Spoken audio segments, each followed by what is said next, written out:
अनु क्विज़िज़ hub में आप सबका स्वागत है। तो भारतीय संविधान करीब करीब 400 अनुच्छेद। अरे ये नंबर सुनकर ही सिर चकरा जाता है ना?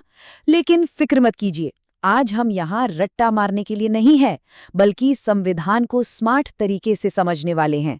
हम सिर्फ उन अनुच्छेदों पर फोकस करेंगे जो एग्जाम में बार बार आते हैं, और हाँ, इन्हें याद रखने के लिए कुछ कमाल की ट्रिक्स भी है मेरे पास। तो चलिए शुरू करते हैं। इससे पहले कि हम अनुच्छेदों की इस दुनिया में गोता लगाएं, जरा इस सोच को अपने साथ रखते हैं, खासतौर पर वो लोग जो अपने लक्ष्य के लिए दिन रात एक कर रहे हैं। क्योंकि देखिए, संविधान को समझने के लिए भी ना सिर्फ किताबों की नहीं, बल्कि सही नजरिए और हौसले की भी जरूरत होती है। 395 से ज्यादा अनुच्छेद, सच कहूं तो ये संख्या ही डरा देती है। लेकिन यहाँ एक राज की बात बताऊं, आपको हर एक अनुच्छेद याद करने की जरूरत ही नहीं है। आपको सिर्फ इसके पैटर्न को समझना है। देखिए, सफलता का असली मंत्र घंटों तक रटने में नहीं है, बल्कि स्मार्ट तरीके से पढ़ने में है। हमें संविधान के पीछे का जो लॉजिक है, जो सिस्टम है, उसे समझना है। हर एक लाइन को तोते की तरह रटना नहीं है। यकीन मानिए, एक बार आपने लॉजिक पकड़ लिया ना, तो सब कुछ एकदम आसान हो जाएगा। तो ये रहा आज का हमारा रोड मैप। हम देश की नींव से शुरुआत करेंगे, फिर नागरिकों को उनकी सुपर पावर्स के बारे में जानेंगे, उनके अधिकार और कर्तव्य समझेंगे, फिर देखेंगे कि भाई सरकार का ढांचा कैसे काम करता है, और आखिर में ये भी जानेंगे कि हमारा संविधान आज भी इतना रेलेवेंट क्यों है। चलिए इस सफर की शुरुआत करते हैं भारत की बिल्कुल बुनियाद से, यानी कि उसके क्षेत्र और उसकी नागरिकता की परिभाषा से। तो सबसे पहले आता है अनुच्छेद 1, जो कहता है कि भारत राज्यों का एक संघ है। अब इसका मतलब क्या हुआ? इसे ना बहुत सिंपल तरीके से समझिए। भारत एक बहुत बड़ा घर है, और सारे राज्य इस घर के अलग अलग कमरे हैं, और ये सारे कमरे मिलकर ही इस पूरे घर को, यानी भारत को बनाते हैं। अच्छा, अब मान लीजिए कि इस घर के किसी कमरे की दीवारें बदलनी हो या उसका नाम बदलना हो, तो ये पावर मिलती है अनुच्छेद 3 के तहत संसद को। और यहीं पर छिपा है एक क्लासिक एग्जाम ट्रैप। देखिए, संसद किसी राज्य की सीमा बदलने से पहले उस राज्य से पूछती जरूर है, लेकिन उसकी सलाह मानने के लिए मजबूर नहीं है। मतलब आखिरी फैसला हमेशा संसद का ही होगा। इस बात को याद रखिएगा। घर तो बन गया, अब बात करते हैं इस घर में रहने वालों की, यानी हम नागरिकों की। और आपको पता है, संविधान ने हमें कुछ असाधारण सुपर पावर्स दी हैं। ये हैं वो सुपर पावर्स जो हर नागरिक को मजबूत बनाती हैं। खासतौर पर अनुच्छेद 16, जो सरकारी नौकरियों में बराबरी का मौका देता है। ये तो हर सरकारी नौकरी के एस्पिरेंट के लिए बहुत जरूरी है। और हाँ, अनुच्छेद 17, जो छुआछूत को खत्म करता है। ये एक एब्सोल्यूट राइट है। इसका मतलब इसका कोई अपवाद नहीं हो सकता। लेकिन एक सवाल है, क्या होगा अगर कोई आपकी इन सुपर पावर्स को आपसे छीनने की कोशिश करे? तब क्या होगा? इसी सवाल का जवाब डॉक्टर अंबेडकर के इन मशहूर शब्दों में छिपा है। अनुच्छेद 32 को ना संविधान का वारंटी कार्ड समझिए। जैसे किसी सामान के साथ वारंटी कार्ड मिलता है ना, कि अगर ये खराब हो गया तो हम ठीक करा देंगे। वैसे ही अगर आपका कोई भी मौलिक अधिकार काम नहीं कर रहा, तो इस कार्ड के जरिए आप सीधे सुप्रीम कोर्ट जा सकते हैं।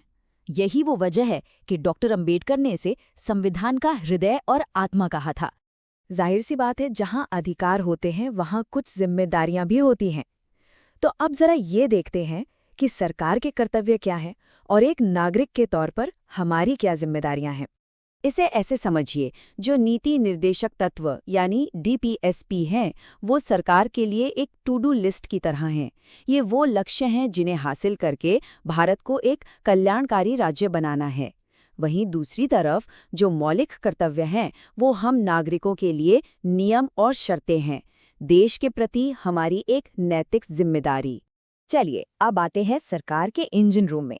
मुझे पता है संसद की संरचना को याद रखना थोड़ा मुश्किल हो सकता है, लेकिन मेरे पास आपके लिए एक ऐसी ट्रिक है जिसे आप जिंदगी भर नहीं भूलेंगे। क्या आप भी संसद, राज्यसभा और लोकसभा के अनुच्छेदों में कंफ्यूज हो जाते हैं? तो बस अब आपकी ये उलझन हमेशा के लिए खत्म होने वाली है। इसका जवाब है बस एक शब्द में। जी हाँ, बस ये एक नाम याद रख लीजिए, सरला। अब देखिए इस ट्रिक का जादू। स से संसद, अनुच्छेद 79, र से राज्यसभा, अनुच्छेद 80, और ला से लोकसभा, अनुच्छेद 81। 79, 80, 81 ये तीनों एक लाइन में है और संसद की पूरी संरचना आपकी मुट्ठी में। है ना कमाल की ट्रिक? इसे जरूर याद रखिएगा। एक और मजेदार पैटर्न देखिए। राष्ट्रपति की जो ऑर्डिनेंस यानी अध्यादेश जारी करने की शक्ति है, वो है अनुच्छेद 123 में। अब बस इन नंबरों को थोड़ा सा घुमा दीजिए। 123 को कर दीजिए 213, तो बन गया अनुच्छेद 213, जो कि राज्यपाल की अध्यादेश शक्ति है। कितना आसान है। अच्छा, कभी-कभी ऐसा होता है कि किसी बिल पर लोकसभा और राज्यसभा में सहमति नहीं बन पाती। ऐसे में अनुच्छेद 108 के तहत राष्ट्रपति दोनों सदनों की एक जॉइंट मीटिंग या संयुक्त अधिवेशन बुलाते हैं। और ये है एक और पसंदीदा एग्जाम ट्रैप। सवाल पूछा जाता है कि संयुक्त बैठक की अध्यक्षता कौन करता है।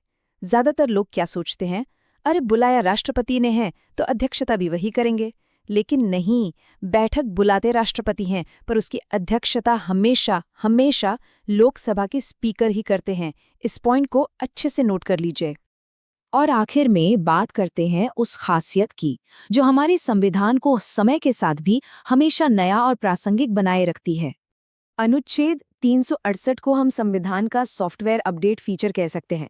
जैसे हमारे फ़ोन में नए फीचर्स के लिए अपडेट्स आते रहते ना, ठीक वैसे ही 1950 में बने हमारे संविधान को आज की ज़रूरतों के हिसाब से ढालने के लिए ये अपडेट का बटन दिया गया है।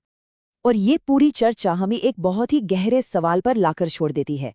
क्या ये जो संशोधन है, ये सॉफ्टवेयर अपडेट की शक्ति, क्या ये इतनी बड़ी हो सकती है कि वो संविधान के मूल ढांचे को, यानी उसके ऑपरेटिंग सिस्टम को ही बदल दे? क्या किसी किताब में लिखे नियम उस किताब की आत्मा को ही मिटा सकते हैं?